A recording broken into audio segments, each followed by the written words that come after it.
In the United States, there are about 15,000 people waiting for livers. The thing that is always going to be the roadblock is how many donors do we have. And so anything we can do to increase that would be a terrific boon to decreasing the number of people waiting. Living donation is certainly one of those things. Well, a lot of times people have the notion that they don't want a family member to be a donor.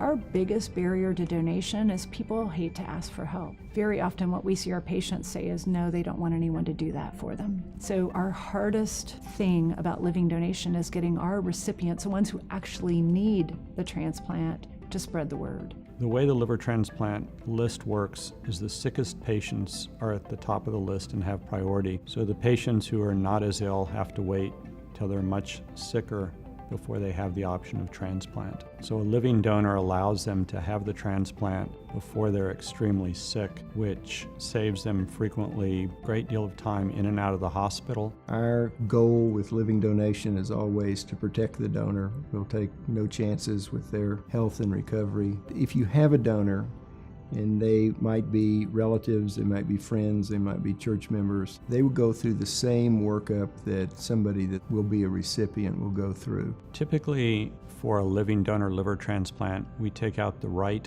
60% of the liver. The liver is very unique in that it's able to regenerate.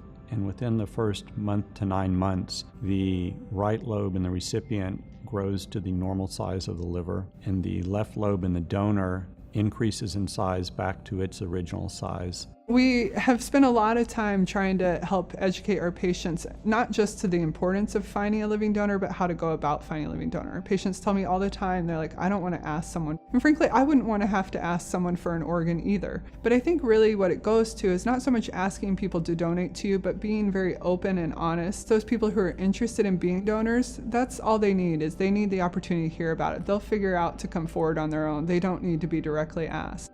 If you also talk to donors, they are incredible individuals, heroes to me. They literally want to do everything they can to make life better for somebody else, and they're completely unselfish about what they have to go through. And after you ask them, well, was this worth it? And they go, doctor, it was not only worth it, it's made me a better person. This is my dad, Paul Maldonado, and I became a living liver donor for him.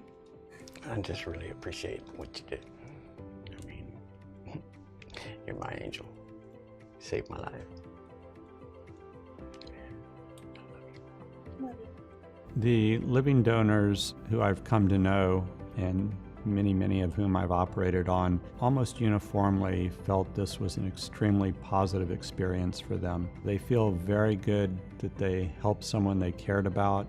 I think it's like a lot of altruistic giving in life that applies to many things. Giving is very special and makes the giver feel very good.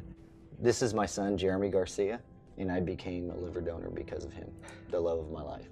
You don't have to go ask. People are asking you. And instead of saying no, you just need to change your answer, and you need to say, oh my gosh, that overwhelms me so much. I'm just so touched that you asked.